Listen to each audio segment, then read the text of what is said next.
দর্শক, আমি এই মুহূর্তে আছি নোয়াখালী সদর উপজেলা ৬ নং নোয়াখালী ইউনিয়নের ৪ নম্বর ওয়ার্ড। আমি আপনাদেরকে যদি জানিয়ে রাখি যে নোয়াখালী জেলার সোনাপুর 0 পয়েন্ট থেকে মন্নাননগর হয়ে প্রিয় দর্শক খাল খননের কাজ চলমান রয়েছে। আমি আপনাদেরকে এই মুহূর্তে সরাসরি আমরা যুক্ত হব। আমি যদি আপনাদেরকে জানিয়ে রাখি আমাদের ৬ নং নোয়াখালী ইউনিয়নের মানবিক চেয়ারম্যান মাওলানা ইয়াসিন আরাফাত সাহেবের সাথে আমরা যুক্ত হব। আসসালামু আলাইকুম ভাই, কেমন আছেন? আসসালামু আলাইকুম রহমতুল্লাহ, আপনি কেমন আছেন? আলহামদুলিল্লাহ ভালো।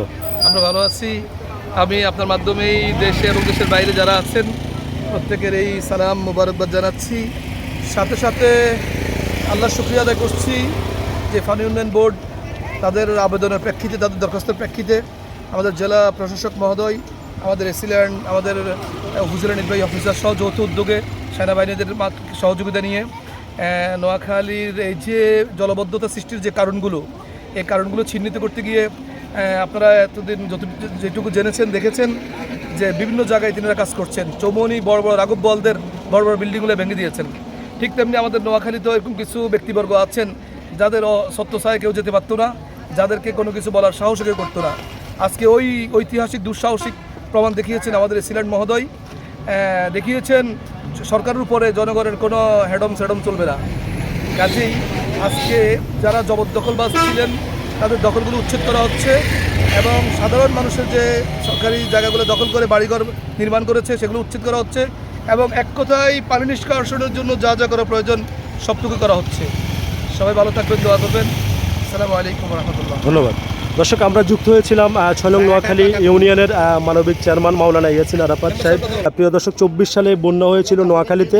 সেই নোয়াখালীতে বন্যা হওয়ার কারণে অনেকের ঘর বাড়ি কিন্তু পানিবন্দী হয়ে গিয়েছেন, আপনারা জানেন। তো সেটাকে চিন্তা করে এই মুহূর্তে যদি আপনাদেরকে জানিয়ে রাখি নোয়াখালী সোনাপুর 0 পয়েন্ট থেকে একেবারে মান্নাননগর হয়ে প্রিয় দর্শক খলিমিয়ার দরজা হয়ে একদম উত্তর অবদা পর্যন্ত খাল খননের কাজ কিন্তু প্রিয় দর্শক চলমান রয়েছে। তো আমরা এখন কথা বলবো এখানকার ৬ নং নোয়াখালী ইউনিয়নের ৪ নম্বর ওয়ার্ডের বা 2 বার নির্বাচিত ইউপি সদস্য জনাব মিজান ভাইয়ের সাথে আমরা এই মুহূর্তে যুক্ত হব। বিসমিল্লাহির রহমানির রহিম। আসলে আজকে দীর্ঘদিনের এই পানি বন্ধতা আমরা আসলে আমাদের ৬ নম্বর নোয়াখালী ইউনিয়নের চেয়ারম্যানকে আমরা বহুবার খুব জ্বালাতন করতেছি যে ভাই এদিকে অন্তত আমাদের ১,৫০০ একর জমি সব পানির নিচে, কিন্তু এ পর্যন্ত এই জিনিসটা ছাপানো ওনার ওনার একটা দায়িত্ব বা উনি যতটুকু এলাকার সাধারণ মানুষের দিকে রেনি উনি এসিল্যান্ড সাহেব বা আমাদের জেলা ম্যাজিস্ট্রেট সাহেব বা ডিসি মহোদয় ওনাদেরকে খুব একটা করার কারণে আসলে জলবদ্ধতাটা আজকে পানি নিঃশ্বাসনের একটা আমাদের এই জায়গাটা ব্যবস্থা হয়ে গেছে। আর একটা বেশি কথা বলিলাম না, আর একটা জিনিস হলো মেজর মন্নান কলেজের হাই স্কুল কলেজ এই বড় ফিট পানি উন্নয়ন বোর্ডের এই কিন্তু একটা ব্রিজ আছে, ওই কালফেটটা এমনভাবে করছে পানিটা ওই জন্নার মতো পড়ে, এদিকে 1.5 ফুট পানির ব্যবধান, পানিটা এইভাবে টাল ধরে রেখেছে।